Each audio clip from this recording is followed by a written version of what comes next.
Tonight, a youth sports league is being criticized for its highly competitive culture after a large fight shut down a tournament in Mesa. Thanks for joining us tonight for this expanded edition of 12 News at 10.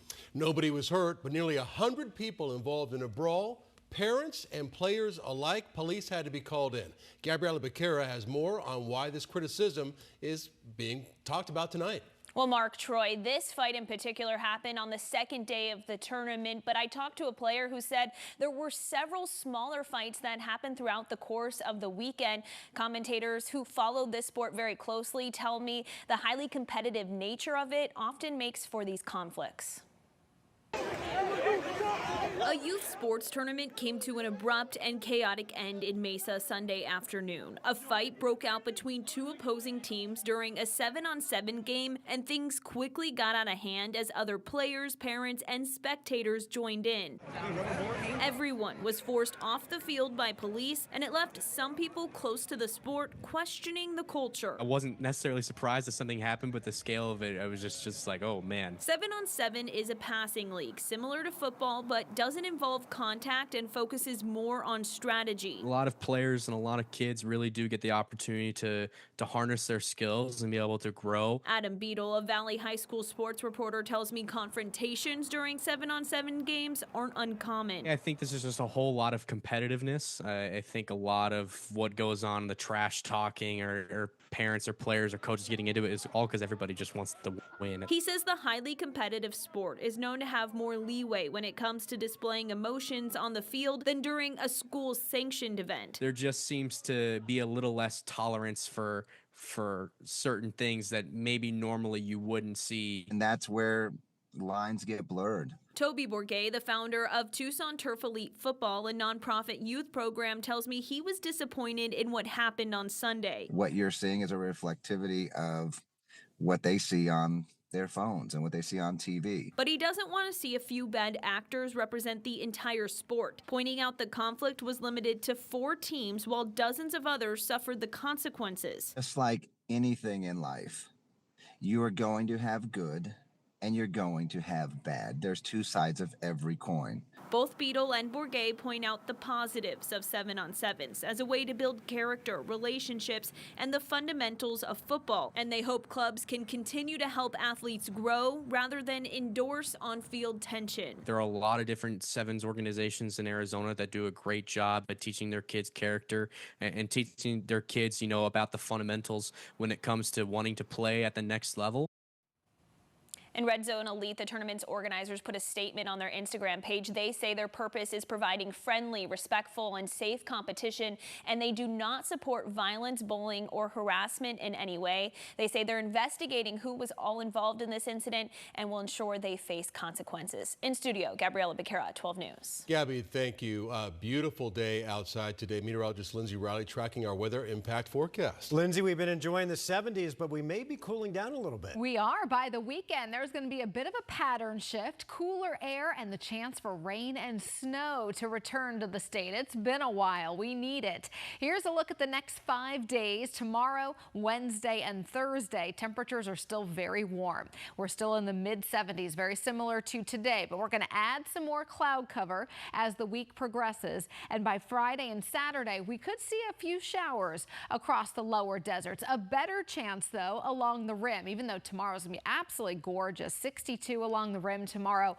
By Thursday and Friday and even Saturday, we're looking at rain and snow showers. Temperatures highs are only going to be in the 40s. Up in the mountains, this is near Flagstaff. Lots of sun tomorrow, more cloud cover by the middle of the week, and we'll have some shower chances there by Friday and Saturday as well.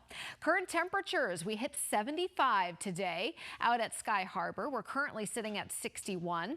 It's 64 in Lake Havasu, 29 at the Grand Canyon. Overnight, we'll have some teens up in the high country, 13 in Window Rock, 35 in Safford, 50 here in the valley. Sunrise time is at 7:31, and temperatures after we bottom out at about 50 We warm up pretty quickly. 67 by noon, a lot of hours during the afternoon in the 70s. It'll be beautiful.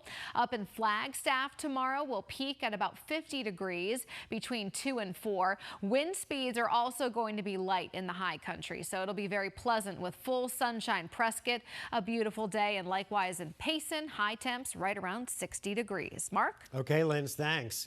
Developing tonight, Gilbert police have arrested a man in connection with a deadly case of domestic violence. Police say that Judah Chesley was booked on a second-degree murder charge after a woman was found dead inside a home near Lindsay and Ray early this morning. Officers were called just before 1 a.m. for a welfare check, which is when they found the body. They say this was an isolated incident. Also right now, police investigating a deadly shooting that happened at a home in Ahwatukee over the weekend.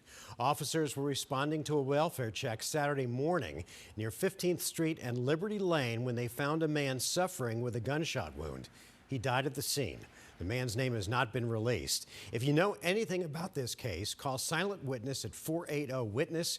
You can remain anonymous and you could be eligible for a reward. Arizona Democratic Senators Mark Kelly and Ruben Gallego introduced a bill to create accountability measures for ICE agents. The move comes after 2 shootings by federal ICE agents in Minnesota earlier this month. It's called the Stop Excessive Force in Immigration Act, and it builds upon another bill that was proposed back in November. If it's approved, it would establish stronger regulations and limits on how federal immigration agents operate when they're out in the field. It would limit the use of face masks by agent, notify cities before operations begin, and limit shooting at a moving vehicle where other reasonable options exist. Democrats are mulling over their strategy for the upcoming primaries in 2028. For years, the Iowa caucuses and New Hampshire primaries were the first in the race to decide the presidential nominees for both parties.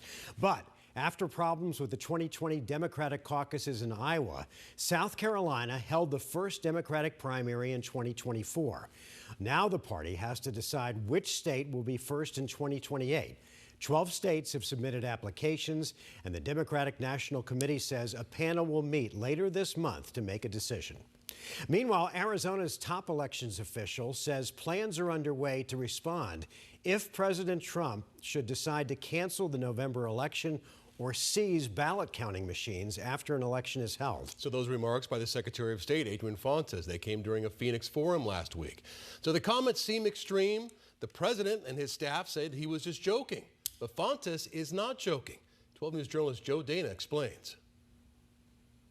We live in a nation with a diminished democracy, and it is an embarrassment that we are here.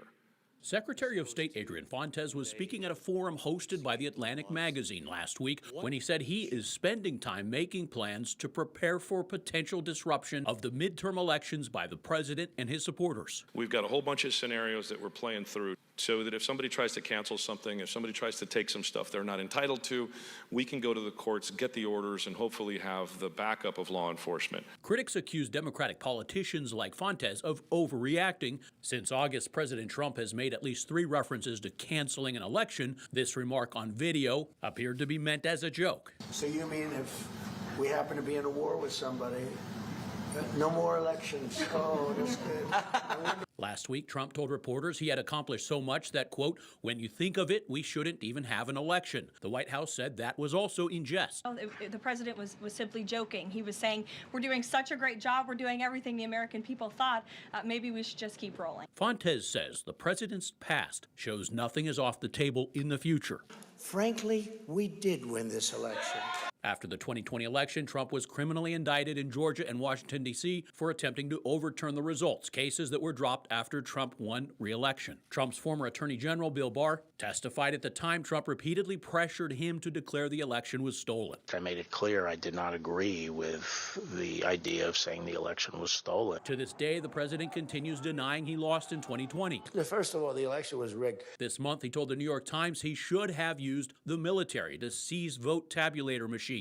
The fact that I've got a plan to try to get a court to order someone not to steal ballots, That's a problem in America. We asked the state GOP and Senate Elections Committee Chair Wendy Rogers for their response to Fontes's remarks. They have not responded. Fontes says the Trump administration cutting hundreds of positions at the cybersecurity agency known as CISA, which supports states for election security issues, is also a troubling sign. I sent a letter to Secretary Noem, and I told her, in good faith, don't kill our services, don't kill our access to the folks that are helping us. And I got zero response, and they still haven't rebuilt what they decimated. Joe Dana, 12 News. And as to those cuts to the cybersecurity agency that supports elections, the Trump administration says states have the resources they need, and those cuts are meant to course correct after excessive spending by the Biden administration.